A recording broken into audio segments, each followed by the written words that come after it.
الحمد لله رب العالمين والعاقبة للمتقين والصلاة والسلام على سيد الأنبياء والمرسلين وعلى آله وأصحابه أجمعين. أما بعد، أعوذ بالله من الشيطان الرجيم. بسم اللہ الرحمن الرحیم. یا ایہا الناس اعبدوا ربکم الذی خلقکم والذین من قبلکم لعلکم تتقون. آمنت باللہ صدق مولانا العظیم وصدق رسولنا بلاغ المبین ونحن على ذلك لمن الشاہدین والشاکرین والحمد للہ رب العالمین.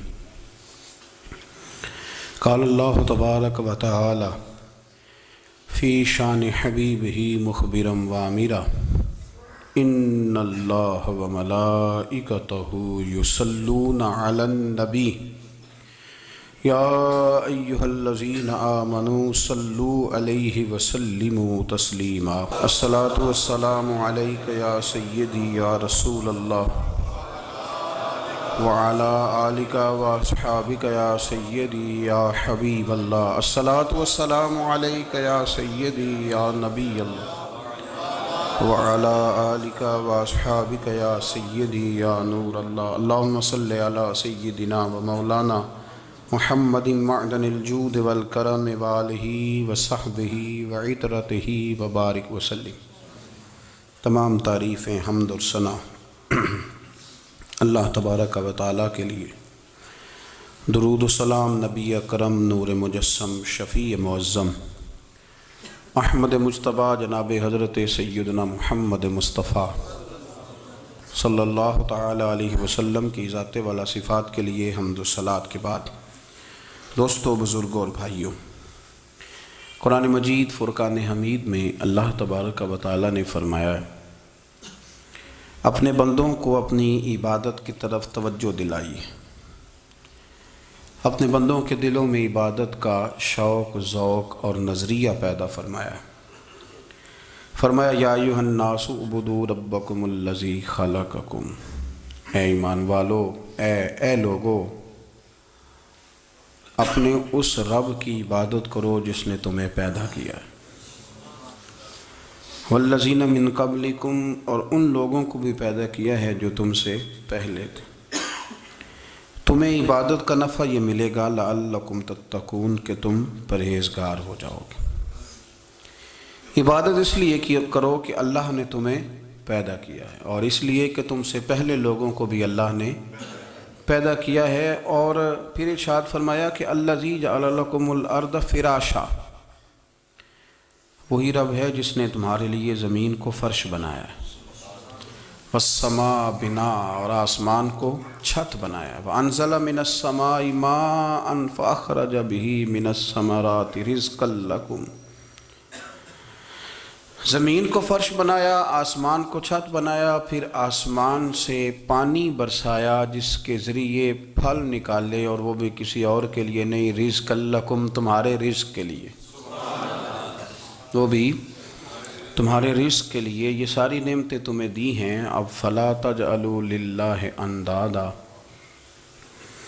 اب تم اللہ کے ساتھ کسی کو شریک نہ بناؤ. وانتم تعلمون، اور تم جانتے بھی ہو، تمہیں خبر بھی، تمہیں پتہ ہے کہ عبادت اللہ کی کرنی چاہیے، تمہیں پتہ ہے کہ نماز پڑھنی چاہیے، تم جانتے ہو کہ نوافل ادا کرنی چاہیے، تمہیں پتہ ہے کہ سجدے آنکھیں بند کر کے جھوٹ کی زندگی جی کے، اپنے ساتھ بددیانتی کر کے، دھوکہ دے کے، اپنے آپ کو دائیں بائیں، اپنے آپ کو کہیں مصروف رکھ کے کچھ وقت ضائع تو کر لیتے ہو، پر تمہیں پتہ تو ہے نا کہ عبادت اللہ کی کرنی، تمہیں اس کی خبر ہے.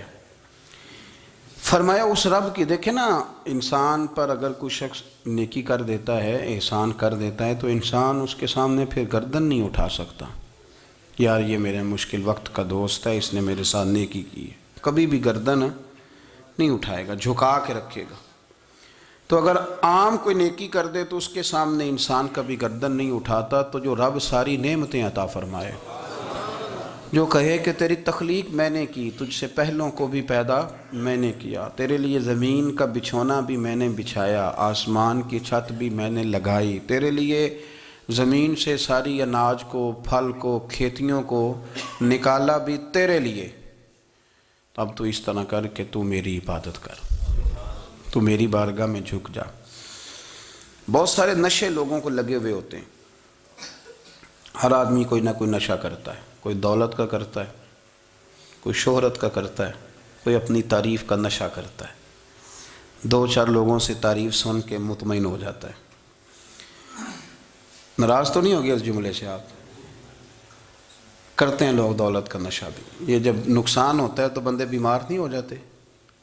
پیسے ڈوب جاتے ہیں تو لوگ بیمار نہیں ہو جاتے؟ تو اس کا مطلب یہ ہوتا ہے کہ نشہ ٹوٹ گیا ہے۔ اب بہک ہوئے ہیں نا تھوڑے سے تو کانپتے ہیں، تڑپتے ہیں، پریشان۔ نشہ ہی اسی طرح ہی کرتا ہے نا، نہیں ملتا تو پریشان ہوتا ہے۔ یہ سارے نشے ہیں، مختلف قسم کا نشہ۔ ہم مانتے نہیں اس بات کو، تسلیم نہیں کرتے، کیونکہ تسلیم کرنا بڑا مشکل کام ہے۔ اس کے لیے تو بڑی ساری چیزیں جو ہیں وہ دبوچ کے اور بڑی سارے رستے پھلانگ کے آنا پڑتا ہے، تو بڑا مشکل ہے ماننا، ورنہ کرتے ہیں ہم، ہمارا مزاج ہے۔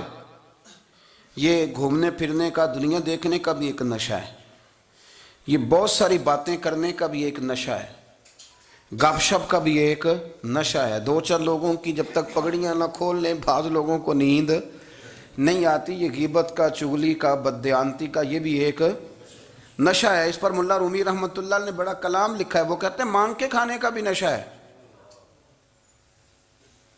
مانگ کے کھانے کا بھی نشہ ہے۔ وہ کہتے ہیں کہ ایک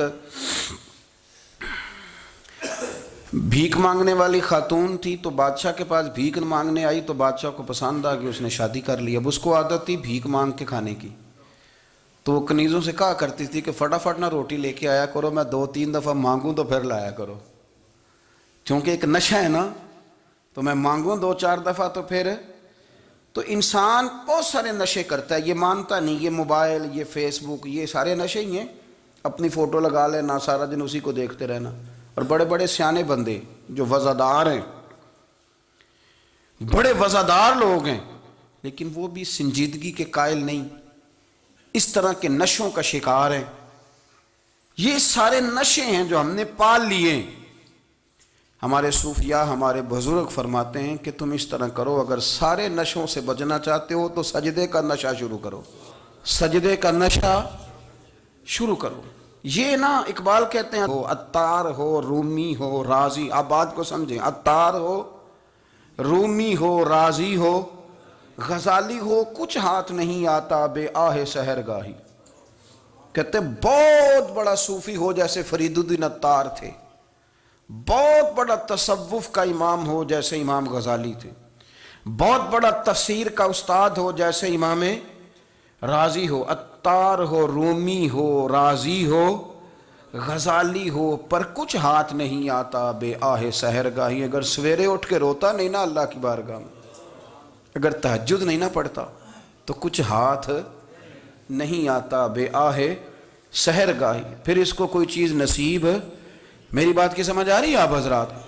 جب تک آپ سویرے نہیں اٹھتے، آپ اللہ اللہ نہیں کرتے، آپ کو نوافل کا چسکا نہیں، عبادت کا مزہ نہیں، فرمایا میری عبادت کرو، یہ شوق پیدا کرو، میں نے تمہیں پیدا کیا ہے۔ ہم لوگوں کے نشے، مختلف نشے، بڑا عجیب رنگ ہے۔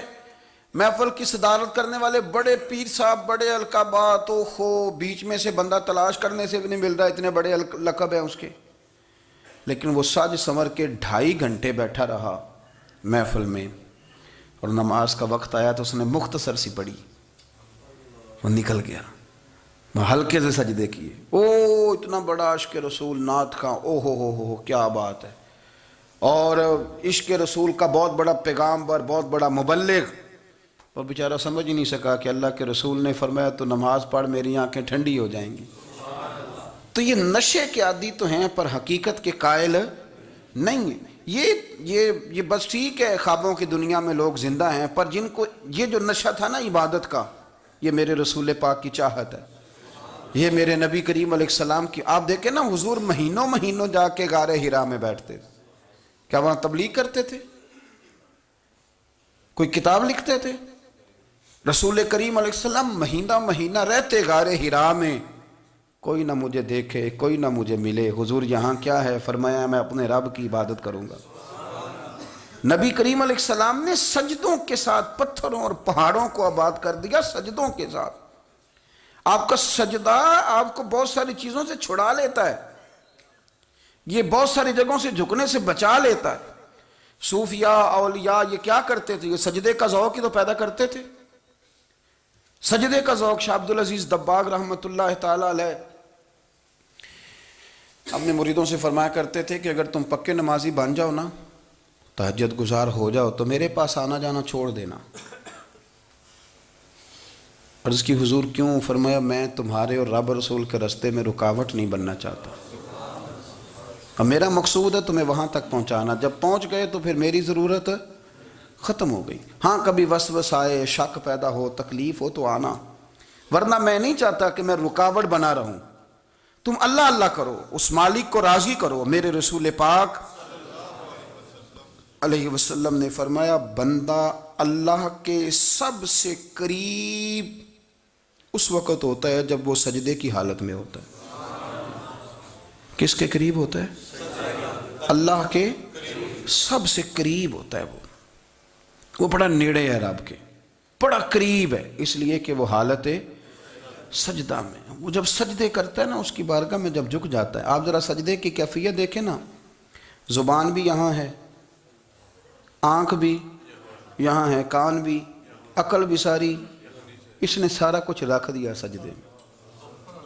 آپ وہ کبھی پیچھے جائیں تو دیہاتوں میں کہا جاتا تھا ناک سے نکیریں نکالو.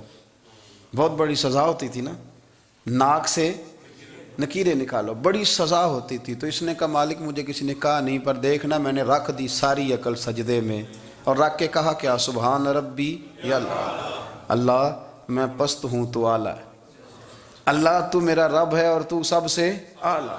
اتنا. اور فرمایا جب یہ اس کیفیت میں ہوتا ہے تو پھر یہ اپنے